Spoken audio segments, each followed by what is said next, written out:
जो भागवत सुनता है वो 3 काम करता है। क्या काम करता है? श्रोतव्य। पहले सुनना सीखो, कथाएं सुनो तो चित्त शांत होगा। फिर समय बचे तो कीर्तितव्यश्च, कीर्तन करो। कथा सुनना और कीर्तन करना। जैसे भोजन करने के बाद 10-20 कदम 100-200 कदम चलना आवश्यक है, बोलो हाँ। उसी तरह कथा सुनने के बाद कीर्तन करना आवश्यक है, इसलिए कीर्तन करना चाहिए। आप लोग प्रभात फेरी लगाते हो कि नहीं अपने गांव में? गांव में प्रभात फेरियां लगाओ, सवेरे से कीर्तन करो, श्री कृष्ण गोविंद हरे मुरारी, हे नाथ नारायण वासुदेव, कीर्तन करो। अब जितने एक्सपायरी डेट के लोग हैं, बूढ़े बूढ़े, ये क्या कर रहे हैं घर में बैठे बैठे? जाओ सवेरे 4-5 बजे जागो जल्दी और बढ़िया जाओ, पूरे गांव की परिक्रमा लगाते हुए कीर्तन करो। बूढ़ी बूढ़ी माताएं एक्सपायरी डेट की क्या कर रही हो तुम? कीर्तन करो सवेरे से जाके, पूरे नगर में प्रभात फेरी निकालो। क्या निकालनी चाहिए? प्रभात फेरी। महिलाओं को भी निकालना चाहिए, पुरुषों को भी निकालना चाहिए। पूरे नगर का चक्कर लगाना चाहिए कीर्तन करते हुए, ताकि पूरा नगर का वातावरण भगवान कीर्तन से पवित्र हो जाए। भगवान का नाम जहां जहां होगा वहां वातावरण में शुद्धि होगी। मीराबाई क्या करती हैं? पग घुंघरू बांध मीरा नाची रे, पग घुंघरू बांध मीरा नाची रे। लोग कहें वो तो भई रे बवरिया, सास कहे कुल नासी रे। पग घुंघरू बांध मीरा नाची रे। तो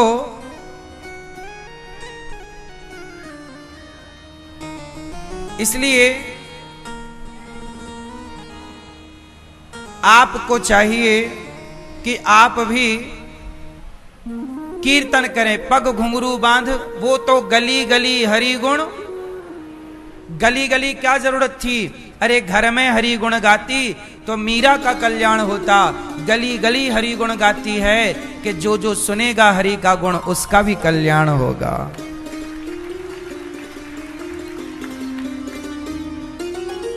पग घुंघरू बांध मीरा नाची रे। तो ये बड़ी अच्छी बात है कि आप कीर्तन करें, प्रभात फेरियां निकालें।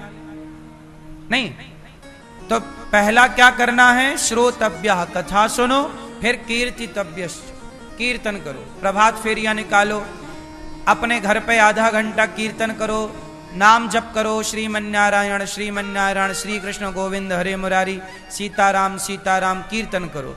नाम जप करने से हृदय शुद्ध होता है, वातावरण शुद्ध होता है। नाम कल्याण तो करता है भैया। कितने लोग इस बात से सहमत हैं?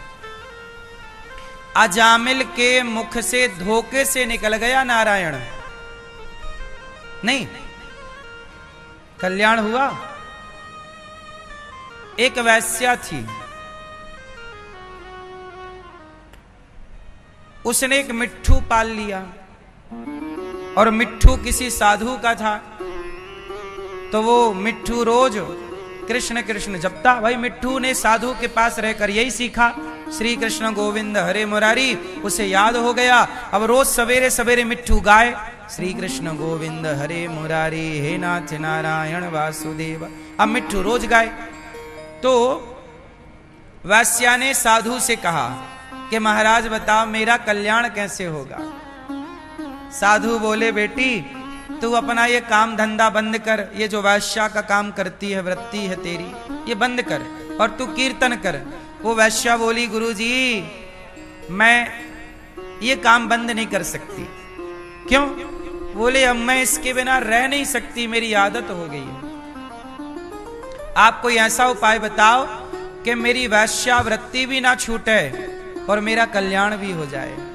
तो साधु बोले एक काम कर, तू कीर्तन किया कर। वैश्या बोली गुरुजी मैं कीर्तन नहीं कर पाऊंगी। गुरुजी बोले कथा सुना कर। गुरुजी मैं कथा नहीं सुन पाऊंगी। तू भगवान का स्मरण किया कर। गुरु जी मैं स्मरण नहीं कर पाऊंगी। ले कुछ नहीं करना, वो चाहती है कल्याण। तो गुरु जी फिर भी दयालु, गुरु जी ने अपना तोता दे दिया। सुन, मैं अब थोड़े दिन बाद मर जाऊंगा। साधु बोले कि मैं थोड़े दिन बाद मर जाऊंगा, ये मेरा तोता तू ले जा, बस तू इसे पानी दे दिया कर, दाना पानी दे दिया कर, और बस ये जो कीर्तन करेगा तू केवल सुन लिया कर। ना तू कीर्तन कर सकती है, ना तू स्मरण कर सकती है, ना तू कथा सुन सकती है। तो एक काम कर, तोता तेरे घर पे रहेगा। तू वैश्या है, तू जो करना है तू करना, लेकिन तू बस कानों से भगवान का कीर्तन जब ये गाएगा तोता, तो बस सुनती रहना। वैश्या बोली ये कर लूंगी। तो बाबा जी ने तोता दे दिया, वैश्या ले आई, अपने घर पे द्वार पर लटका दिया। अब वो पर पुरुष के पास रहती, उसके संग बैठती, और वो तोता अभ्यास था उसका, वो करता कीर्तन, श्री कृष्ण गोविंद हरे मुरारी हे नाथ नारायण वासु। एक दिन क्या हुआ कि वैश्या को आ गया अटैक। क्या आ गया? गंभीर बीमारी हो गई अकस्मात, और वैश्या दिल का दौरा पड़ने से बड़ी घबराई और मरने की स्थिति में पहुंच गई। उसके अंदर से कुछ सूझा नहीं। वो जैसे ही बाहर निकली तो तोता कीर्तन कर रहा था, श्री कृष्ण गोविंद हरे मुरारी। तो यह वैश्या भाग भी ना पाई, अचेत होके गिर गई। कोई उसके घर पे था नहीं। ये पड़ी रही, पर पड़े पड़े कुछ देर तक इसने सुना कि तोता कह रहा है श्री कृष्ण गोविंद हरे मुरारी, श्री कृष्ण गोविंद हरे मुरारी। इसने केवल सुना, और सुनकर के अब इसके प्राण छूटने का टाइम आ गया वैश्या का। केवल तोते ने केवल इसे नाम सुनवाया, और तोते के द्वारा नाम सुनने से जब उस वैश्या की मृत्यु हुई तो पार्षद गण आए और उसे भगवान के गौलोक धाम लेकर के गए। चल तेरा कल्याण हो गया। क्यों कल्याण? मैंने तो कोई पुण्य किया नहीं, मेरे से तो कोई पुण्य बना नहीं।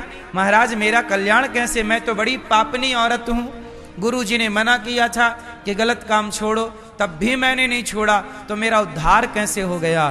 बोले तुमने भगवान का नाम सुना है। अजामिल तो बोल पाया, वैश्या तो बोल भी नहीं पाई, केवल सुना। इसलिए कहता हूं कि आप ना बोल पाओ कोई बात नहीं, तो सुनना ही शुरू कर दो। तो आप जब गली गली हरि गुण गाओगे, प्रभात फेरी निकालोगे, तो गांव के हर व्यक्ति तक भगवान का नाम पहुंचेगा। ये भी तो पुण्य है। चैतन्य महाप्रभु, गौरांग महाप्रभु कीर्तन किया करते थे, और वो घर घर जाके भीख मांगा करते थे, भैया ओ मैया भिक्षा दे दो। तो कोई निकले रोटी लेकर आए, कोई निकले खीर लेकर आए, तो महाप्रभु मना कर देते, हमें रोटी की भिक्षा नहीं चाहिए, हमें खीर की भिक्षा नहीं चाहिए। तो बाबा तो कौन सी भिक्षा चाहिए? तो हरि चैतन्य महाप्रभु बोले, मैया मोकू हरि नाम की भिक्षा दे दे। एक बार तू अपने मुखड़े ते बोल दे, अपने मुंहते बोल दे, एक बार मैया तू बोल दे हरि बोल, मैया हरि बोल, हरि बोल, मैया हरि का नाम बोल, मैया हरि हरि हरि हरि राधे कृष्ण बोल। तू ये भिक्षा दे दे कि तू केवल नाम की भिक्षा दे दे। तू एक बार हरि का नाम बोल। वो भीख मांगते कि भैया, क्योंकि चैतन्य महाप्रभु से उनके शिष्य ने कहा, एक बार चैतन्य महाप्रभु शराबियों के पास चले गए, ठेके की तरफ जहां शराब की दुकान थी। तो वहां पे बहुत शराबी थे। ठेके पे तो बड़े शराबी होते हैं, वहां मिलते ही हैं, वहीं बैठ के खरीदते हैं, वहीं पीते हैं। तो शराबी पी रहे थे, कुछ तो भयंकर नशे में थे, कुछ पी रहे थे, कुछ पी चुके थे, कुछ वहां पीकर नशे में पड़े थे, लौट रहे थे। तो चैतन्य महाप्रभु पहुंच गए, शराब पीने वालों से कहा, भैया बोलो हरि बोल, हरि हरि बोल।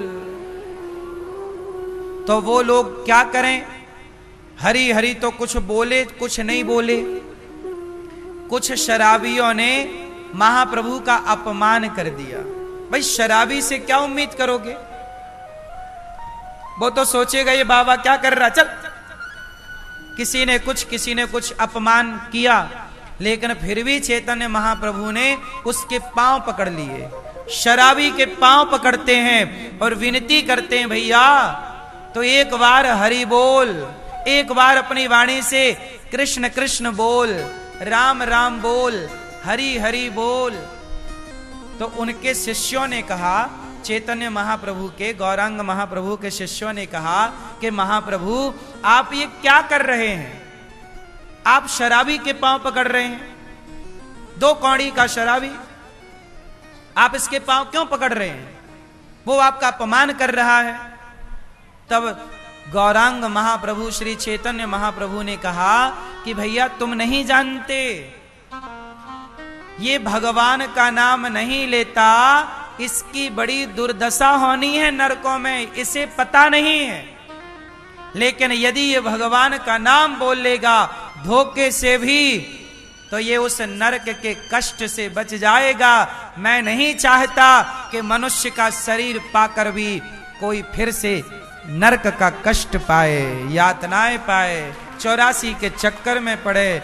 और बचना है तो एक ही उपाय है कि कृष्ण नाम बोल, हरि नाम, राधा नाम, कृष्ण नाम, नारायण नाम।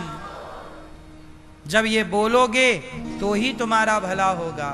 इसलिए कहता हूं कि भगवान के नाम का आश्रय लो।